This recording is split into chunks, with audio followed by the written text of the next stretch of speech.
We're going to get right into tournaments. I'm going to start with some basic stuff, how to get into tournaments, kind of how kayak tournaments work for some of the people that might not have fished a kayak tournament before. Uh, First, some few things that you're going to need. You're going to need a camera phone or a digital camera and a way to upload to the internet. Camera phone is the easiest way with smartphones now. I'm sure some of the old school guys still use the digital cameras and SD cards and laptops and all that. That's way too much stuff to be carrying around for me. If anybody out there still does it that way, I'd like to know. So please throw a comment down. Um, I would like to see why you think that way is better than the camera phone. Either the digital camera or the camera phone needs to have GPS location. You have to have it turned on. Your fish will be denied.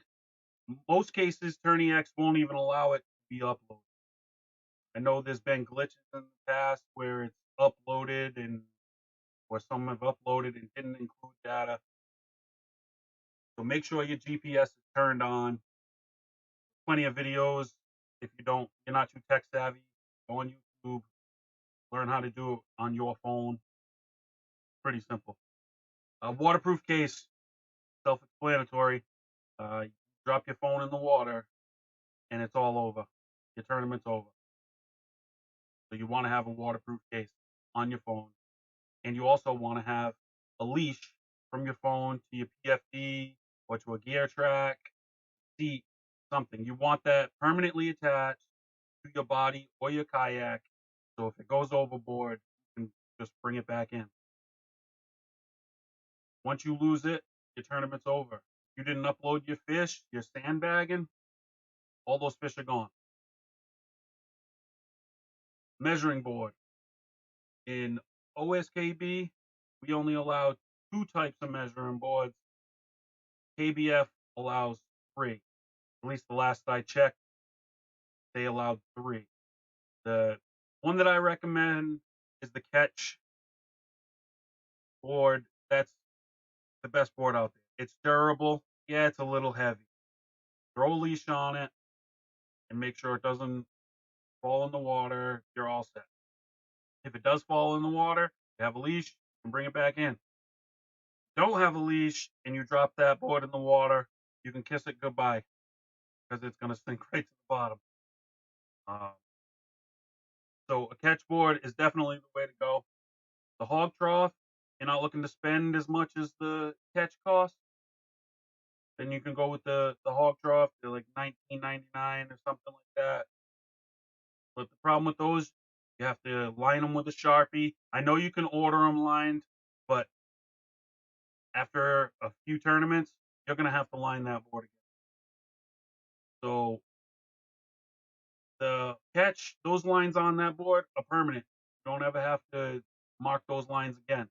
Hog trough, you have to mark them over again, and it's fragile. I've broke at least 3 in the 2 years that I used the hog trough. I don't use it anymore. I still have a couple of spares in case the new guys want to join and they don't have a measuring board. I have one that they can use, but they're not very durable. Step on it, it's broken. Drop something on it, it's broken. So if you're looking for a cheap way, grab a hog trough. If you're looking for something that's gonna last you forever, get a catch board and get a leash. Make sure it doesn't fall in the water without the leash. You'll also need Tourney X account. Free. Do have a paid membership, so it'll track all of your tournament results, where you caught fish. There's a few different benefits. Go on Tourney X and you'll see that. I'll actually bring Tourney X up now on the screen so you can see. This is tourneyx.com. Set up your account. You're going to come over here to the menu. I'm logged in, so you won't see it. But over here, you'll see something that says register. Click on that register, fill it all out just like you would register for anything else. Simple. Uh, Tournaments, click on tournaments. It's going to bring up all the tournaments that are going on right now, coming up. Archive tournaments, those are the tournaments that already happened.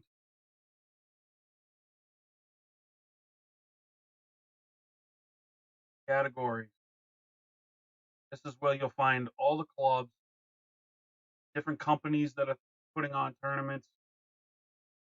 Go on down to, for example, use our state kayak bassin. Don't have any tournaments going on right now. The archive shows the 11 tournaments that we had during the season. Pretty simple. On your dashboard, you'll see where you can submit a catch, color fish. Your phone looks similar to this if you're using the app or using the website. Which brings up a good point right there. When you go out on the water with your smartphone, always be logged into the website and the app. That way there, if one of them's not working, you can upload to the other. And they both go to the same place.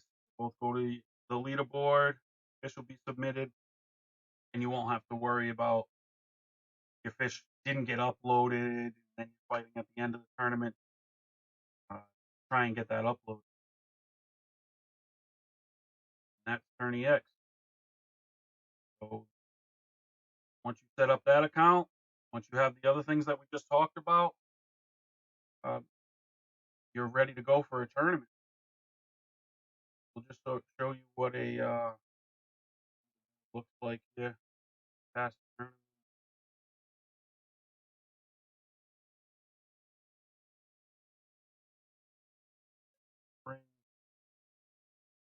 What the tournament will look like as far as the standings go.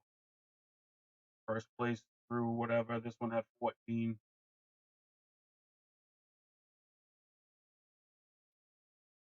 There, as you can see, first 14th.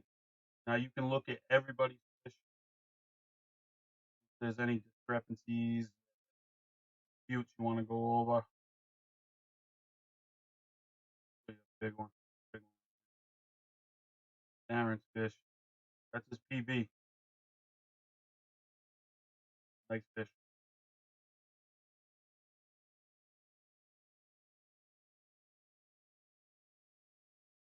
So that's what you'll need to get going in a tournament.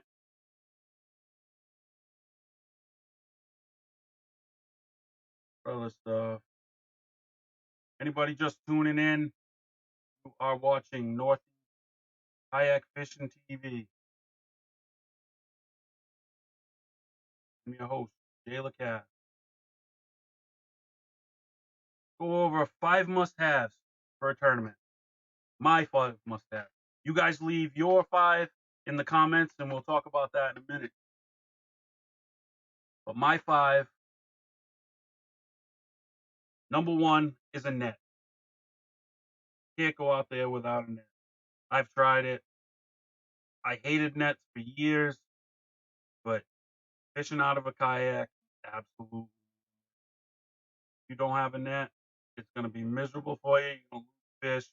You're going to get very frustrated. You guys agree? Smash that like button.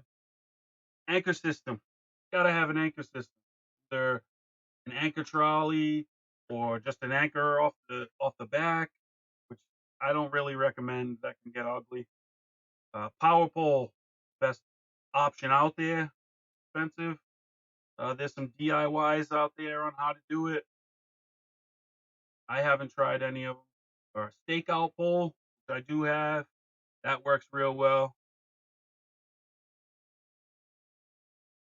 Good multi-tool. Gotta have a good multi-tool, good scissors, things like that. Pliers, something like that. A multi-tool. You gotta have a good multi-tool. Especially if you get hooked. You want something you're gonna be able to cut that hook with. I fished my whole life.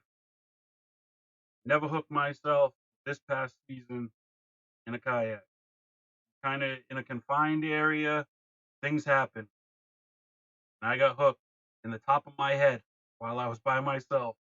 I, it was a little scary at first, uh, but I had the multi tool. I was able to work that hook out of my scalp uh, without any serious damage. I didn't need stitches. Uh, but you got to have a good multi tool. Black pack, Yak Attack Black pack, or something similar to that to hold your tackle. You don't want your tackle just flying around all over the kayak. You want to be able to organize, get to your stuff, find what you need, tie it up when you need it, put it back when you don't need it. Or you could be like Chris Catucci and fish out of a cardboard box. However he does it, I mean, he's got his organization, but it's a box. Got all his tackle in a box. You just don't want to throw your tackle into the kayak and get out on the water. It'll be messy. You need some type of organization and a first aid that rounds out my top five. First aid kit should probably be number one. Everybody should have one. Cut yourself, get in pain, you need some aspirin, ibuprofen. Uh, you get lost. We don't here in Rhode Island. We don't have waters that big, but some of these other places up north, down south, out Midwest, there's some giant places you could easily get lost. So you're gonna want to have a first aid kit with a blanket, things like that, so you can keep warm, start a fire. So that's my top five. I asked you guys to leave some comments. Anybody got a top five? Or something that I missed? My top five have to have. Aaron's watching. His top five is Nedrig, Nedrig, Nedrig, Nedrig. Jeremiah, PFD. That's good. I took that as for granted, kind of. I should have put that on the list. That is the most important. You must have PFD on and buckled or zippered, whatever, however your PFD works. You must have it on and secured at all times when fishing the tournament. If there's a angler that sees you without it and reports you, you'll be DQ'd as long as they have proof. Uh, if there's a photo taken in your kayak, you're taking a picture of a fish, and you can see your chest, and that PFD is unzippered, or you just don't have it on, that fish will be DQ'd, and you'll be DQ'd from that tournament. Joe says a jig box. Yeah, we know. Non-tackle items, I should say that.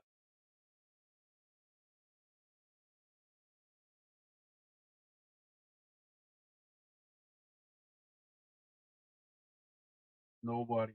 Nobody's got nothing.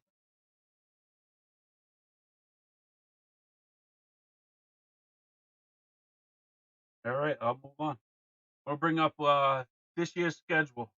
Talk about that a little bit.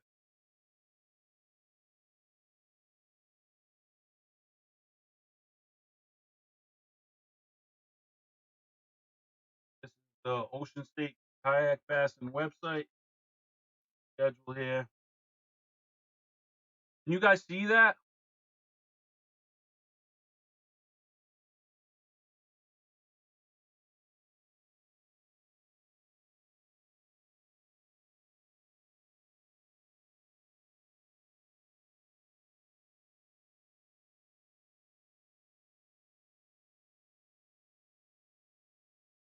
I'm trying to bring up the comments. Jeremiah says coffee is his number two. I'm not a coffee drinker, but iced tea. Iced tea should have been on my list. Any of you guys that have fished with me know that.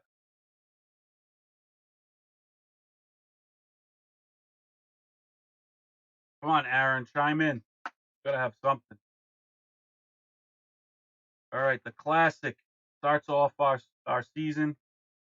The top 10 anglers from last season qualified for the Classic Championship. Day one on Spring Lake, Burrville, Rhode Island. Fished there twice last year. A lot of fish were caught, both tournaments. We should have a lot of fish caught that day. Day two will be on Echo Lake. That's tough fishing. Day two, going to decide who the champion is. Whoever can find them and catch them on day two. That is the 19th of April. May 3rd, first stop of the regular season. Anybody can sign up for that. Stump Pond in Smithfield, Rhode Island. I picked that one early because that place gets a ton of pressure. So I figured we'll get there before everybody else, and hopefully it'll turn out good for us. There are big fish there, but it can be a struggle. It also gets really, really weedy late in the season, so early it should be pretty good. May 17th, Wakefield Pond in Burrville. That place gets a ton of motorboats. So we have it on May 17th. It shouldn't be too busy. The weeds should be starting to grow. There's a lot of good cover there. Good fishing in that spot. You can do a lot of different things there and catch fish. June 7th, Peach Pond. This is a very good fish. It can be tough, but it is a very good fish. There are some giant bass. If anybody hasn't fished it, looking for your first tournament to get into, that's a place that you may want to test your skills at because you should be able to catch fish and you got the chance of catching pretty big. Then June 28th, Joe's Home Pond, Chapman in West Philly. That place, I've been there 2 or 3 times. I like it. Got a lot of vegetation. On June 28th, that vegetation is just right to be fishing. That's a pretty simple place to fish. Not a lot of structure, a lot of cover, no big depth changes, anything like that. Pretty simple place. July 12th, my pond, Sand Dam. Another place that is got some really big fish. Got the chance of catching 5-pounder or two in that tournament. Sand Dam. Sand Dam is actually the same water as Keach. There's a dam in between them. So it's the same waters. Both of those ponds are great. Do prefer Sand Dam over Keach just because of the way that the channel is, things like that. Because Keach empties into Sand Dam. Sand Dam has a nice channel going through it. I like to fish that channel. I'm not giving you any more tips on that place. That's my number one spot. July 26th, Tucker Pond, South Kingston. I absolutely hate this place. Be lucky if I catch a fish in this tournament. But a lot of people do well there, and there's a lot of fish there. It's a great fishery. But for whatever reason, I can't figure it out. August 9th, Upper Slatersville. This used to be one of my favorite places to fish. But over the years, I don't know what's happened to it, but the fishing has just seemed to go downhill. Chris Catucci caught a nice 5-pounder there in our tournament last year. So, I mean, there's still big fish there. Had it in the summer this time. We had it early last year. Do it in the summer this time. It's part of a river system, so there's some cooler water that comes in. Hopefully, we'll get some rain before it. That should help the fishing. August 30th, one everybody loves to go to, Indian Lake, South Kingstown. This is a great fishery, probably the best fishery in the state. For whatever reason, this place gets absolutely pounded, and the fish always bite. Doesn't matter. Just got to be real healthy spot. Fish are always biting. Big fish there. You can catch a ton of fish. That's a great time. I like Indian Lake. Pretty sure everybody likes Indian Lake. I've never heard anybody say they hate it. September 13th, Big River in Coventry. Big River was pretty good to us last year, so I moved it a little further into the summer uh, because it's a river system. Water should be a little cooler. It's not a fast moving river. For anybody who doesn't know that body of water, it's a slow moving river. A lot of vegetation, which in September, that vegetation should be thick. That should be an interesting tournament. The fish can be pretty much anywhere, vegetation throughout the place. And then September 27th, Stafford Pond in Tiverton. This is another one of my all-time favorite places in Rhode Island. Actually had my biggest bag ever when I fished in a bass boat out of that place. It's over 26 pounds, 5 fish. So I like that place a lot. We had the Final Five tournament there last year. That was the last tournament of the season where we co-hosted with Rhode Island Kayak Bass, and a lot of people caught fish there. I came in second. Of course, Chris came in first once again. So that'll be our season. There is more coming. We're working on the Bassmaster Nation kayak series.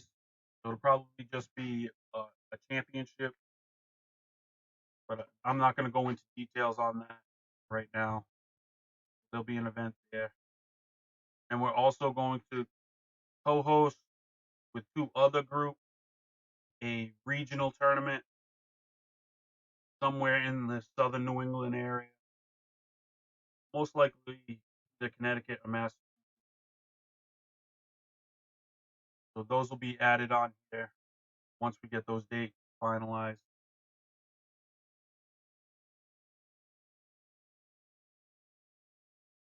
Anybody got any questions about that or any comments about that schedule?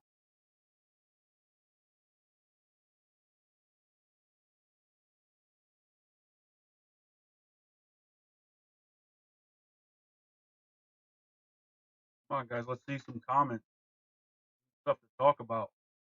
Chris Catucci, what's up, buddy? We were just going over the schedule on the website. We also talked about top 5 must-haves in your kayak besides tackle. What do you got? Top 5.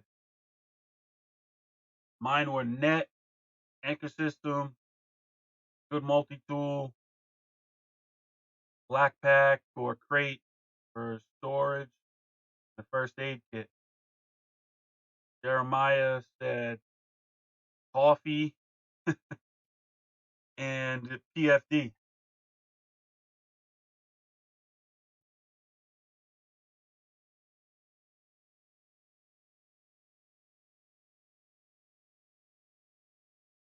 Anybody just tuning in, you're watching Northeast Kayak Fishing TV. I am your host, Jay LaCasse. Hit the like button, share it, see some comments.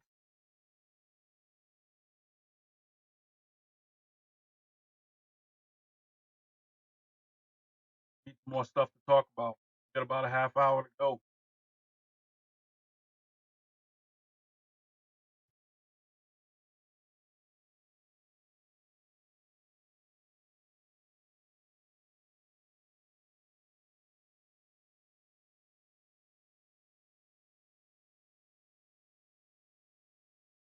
See if I can. Oh, I know what we got to talk about. Let's talk about some rules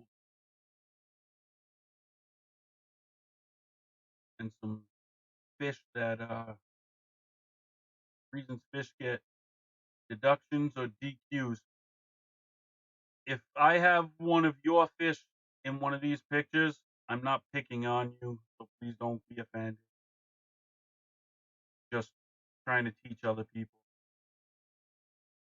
I'm bring up some slides here. This is actually a good one. This is my fish. I put this one in these slides because if you notice, I have the fish pinched right here. You want to stay away from the fin, the rear fin where it touches the meat of the fish. If you can see that picture, you can see there's like a finger width between my finger and the fin. If you're touching the fin, it's DQ'd. You don't want to touch the fin. Reason I did that because without doing that, that was a 20.75. That little pinch, I got 21. And anybody who fishes kayak tournament knows that that quarter of an inch can really make or break it. That's why I put that slide in there. This one right here, Jeremiah, I'm not picking on you. We had to DQ this fish because of the blur. You can't read the identifier. We had to get rid of that fish. You got to make sure your pictures are clear. This one's from Chris. Can't see the eye. This was Chris's first tournament with us. Can't see the eye of the fish, and that's how we determine whether the fish is alive or dead. So that fish was DQ'd. This is a good one from Aaron. This is PB, Spring Lake, 21 inches.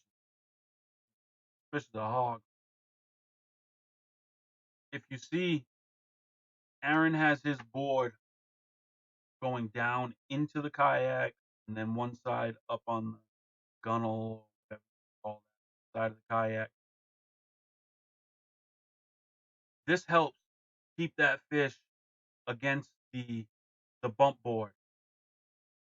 It keeps the mouth closed, and for whatever reason, it relaxes the fish. I'm not a biologist, so I'm not gonna even speculate as to why that fish relaxes like that. Um, but when I take pictures, especially of a big fish, I'll start like this. Then I'll put my fish back in the net, and then I'll position my board up on both gunnels so that I can see if I can get another quarter of an inch. Which this fish right here, I'm willing to bet that if Aaron would have put this board up on his lap or across the the gunnels on the kayak, he probably could have got another quarter of an inch out of the fish. That's a good one. That's acceptable. You notice he has the bump board, got the marker on there. So you see that the fish is right up against the bump board. No question about that. This is another good one. This is John DeCenzo at Indian Lake. That's another 21-inch fish. You can see everything perfect in that. I mean, John's a veteran. He's been doing this for a while. About as perfect of a picture as you can get. This one, fish looks good, mouth's closed, not touching the fin, not in the gills, but no identifier. You can only see a little bit of the paper. Can't see the code. It was Anthony Columbus fish. I felt so bad about this. Anthony had a tough season. He had a tough day that day. He actually rolled his kayak, and it really sucked to have to DQ that fish. You got to make sure that identifier in the picture, the whole identifier.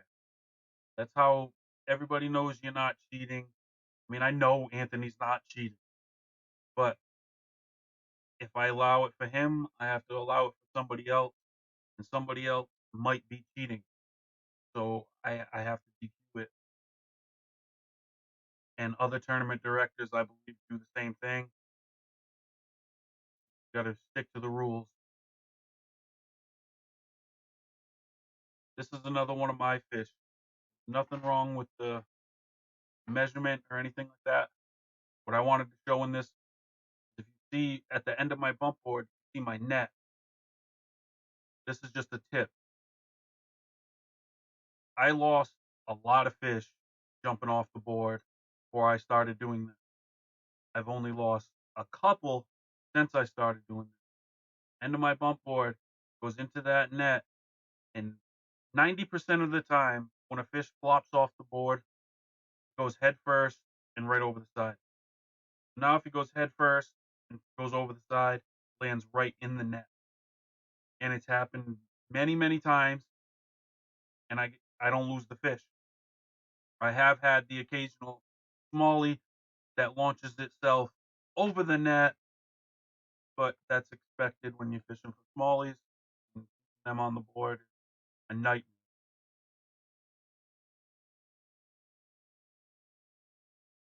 That photo is another one. Fish is great, no identifier. Another one. I didn't want to DQ. This was Nick's first tournament. The first fish that he caught in a tournament, kayak tournament, and I had to DQ it because no identifier. And he knew right away because he messaged me right after it, and he's like, I uploaded a picture of a fish with no identifier. Unfortunately, I had to DQ it. Sucks, but that's the rules. This is the hardest part of kayak fishing is taking the pictures, making sure everything's in the picture, making sure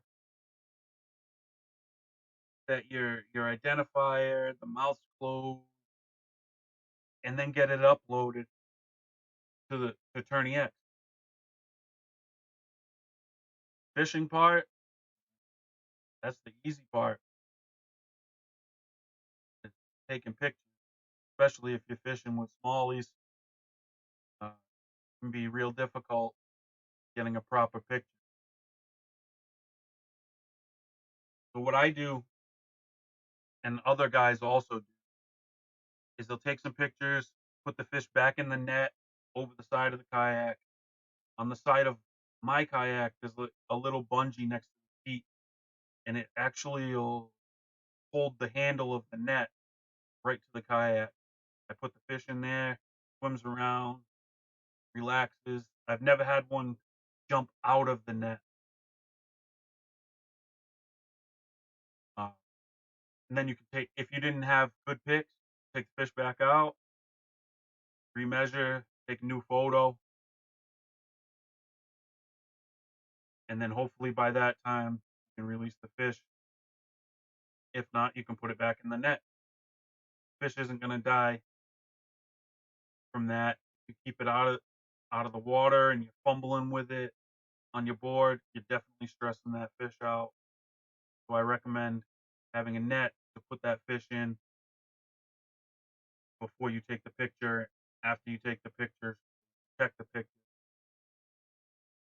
Also, guys use those lip grips. I used to, but I lost a few fish off the lip grip. So I went to the net, and the net seems to work much better. I haven't lost any out of the net with the lip grips. Occasionally, from them banging around on the side, they'll rip their lip right out of it.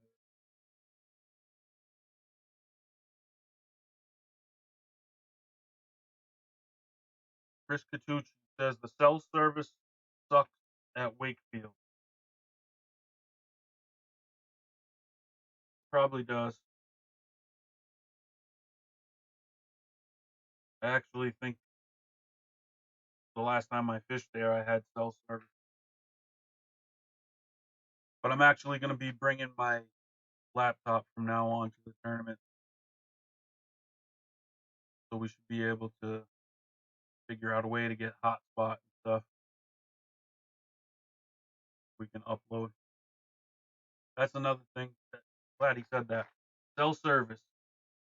You need to be able to upload any tournament, whether you're fishing your local club, regional trail with KBF, or Hobie, Bass.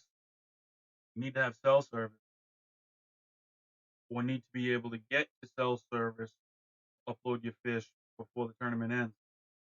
That's another tricky part of kayak fishing. I had Sprint before, sucked. I had trouble a lot of places trying to upload fish. Just switched back to T-Mobile. Hopefully, I don't run into those issues. But I don't know yet because I just switched back to T-Mobile.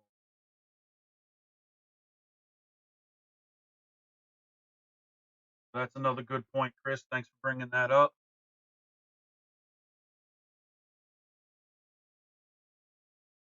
Need some more comments, more stuff to talk about. Is there anybody watching who doesn't fish kayak tournaments?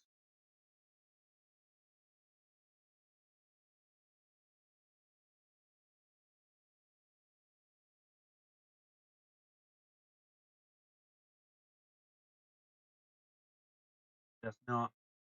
Hopefully somebody will chime in,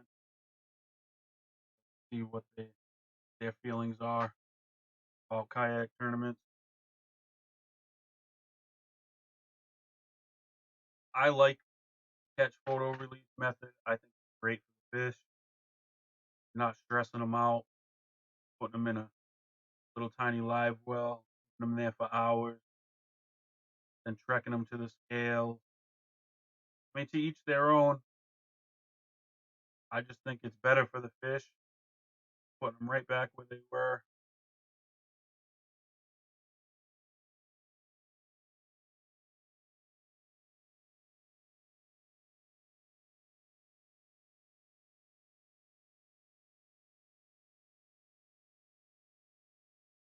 Peter Aruda, good practice if you pre-fish when you're out there. Check for service. So come tournament time, you know where you have service and where you don't. That's a good point. You should definitely be checking that when you're practicing. Thanks for that, Peter.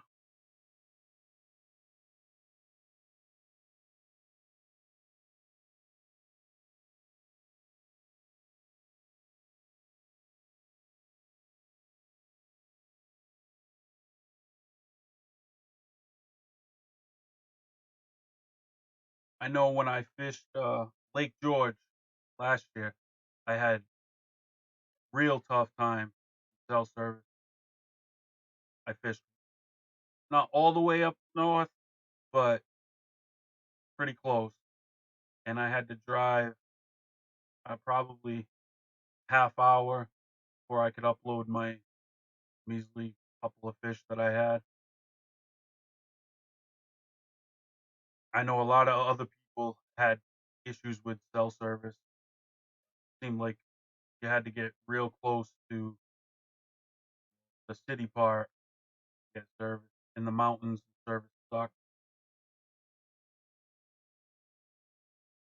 Toledo Bend, I was down in Louisiana. I had horrible cell service there. Cardboard box. I already talked about your cardboard box, Chris. The top five. Anybody who knows Chris and fished with Chris knows he has a cardboard box in the back of his Hobie. That's what puts his tackle in. Hilarious. But it works for him. That's what I was saying earlier. You just need something to keep your tackle organized. He's not very organized, but it works for him.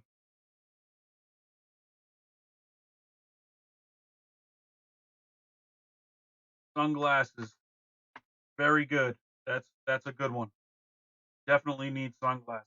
Anybody who's spent 8, 12 hours on the water without sunglasses knows why you need sunglasses.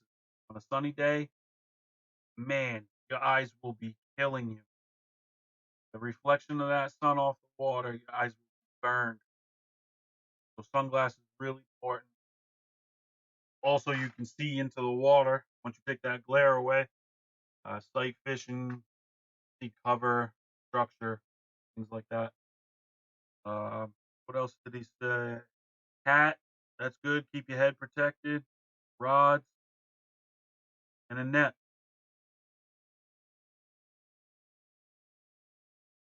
So he's got the net on there too. So the net has come up a couple of times.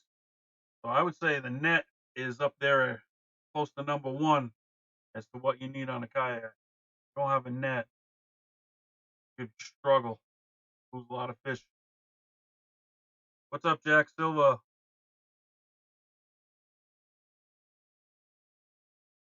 Jack, we're talking about the top five must-haves in a kayak other than tackle.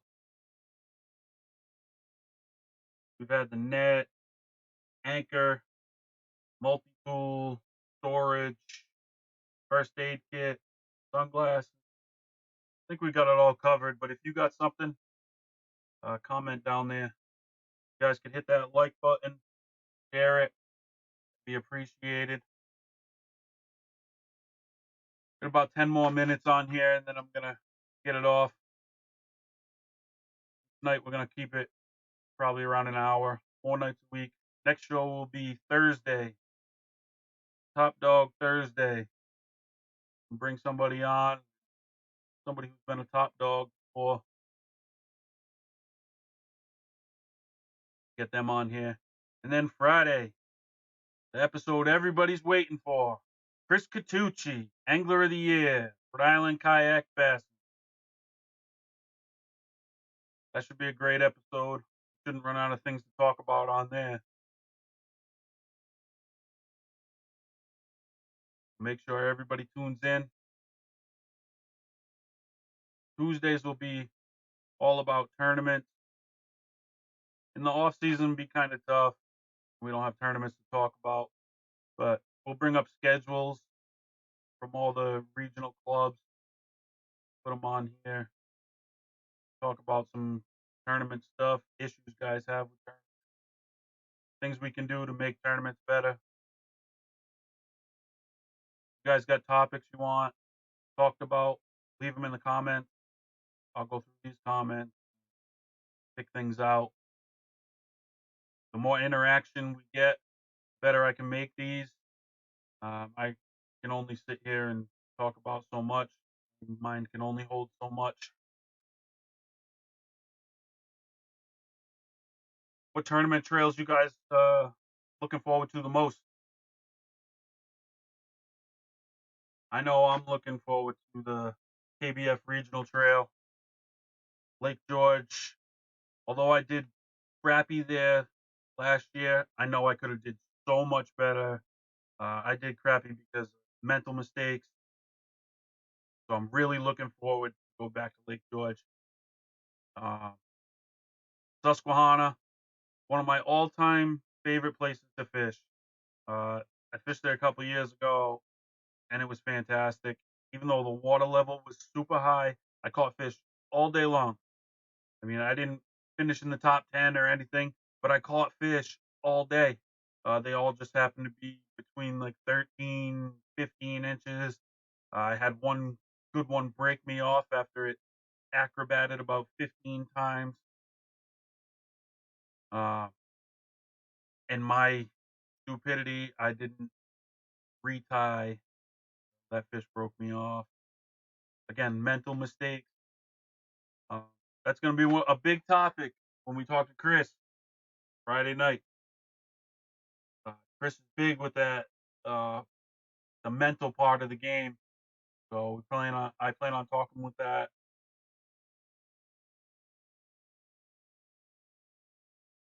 I probably won't make it out to Lake Erie in Ohio. Probably not going to make it out there. Hopefully qualify for the regional championship in Maine. Uh, for guys that know me pretty well, that's actually where I grew up. So I was like 16. So I always love going back up to Maine to fish.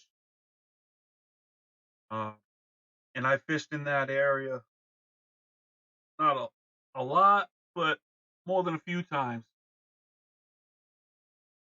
So hopefully get on a good pattern, and if I qualify for that regional,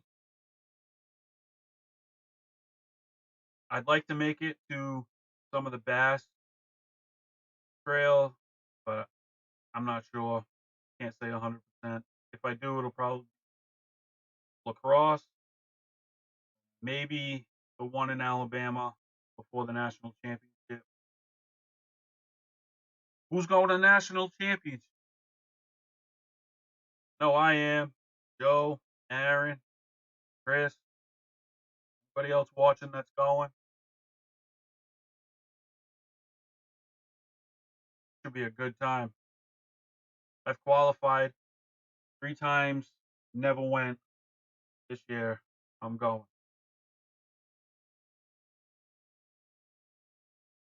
I'm looking forward to it too, Chris. I'll at least have somebody else on here to talk to. Talking to myself, running out of things to talk about.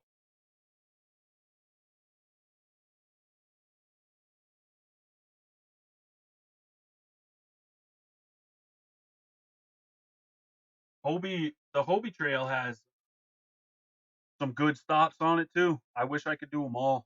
I wish I could do all these tournaments. KBF Pro Tour, great stops. There was talks about me going down there for the Invitational. I was thinking about staying down there, fishing that region down there, southeast region, all the way through to the national championship. But some things just happened in the past couple weeks where I'm not going to be able to do that, unfortunately, because I was really looking forward to doing that. Would would have been, I think it's like 6 tournaments, 2 in Florida, a couple Alabama, Texas, Santee Cooper. I still think I'm going to do Santee Cooper just because that's a place that I've always wanted to fish. That place looks really appealing to me for whatever reason. Seems like a place that I would like to fish. So I'm pretty sure I'm going to still go to Santee Cooper. But unfortunately, I'm not going to be able to do that whole Southeast at the beginning of the season like I wanted to, from January to beginning of April.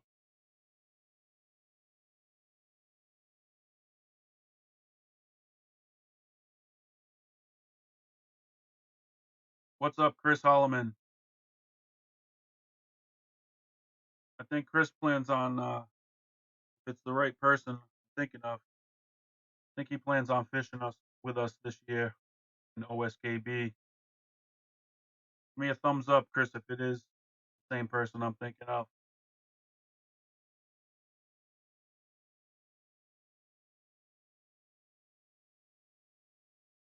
If you're still there.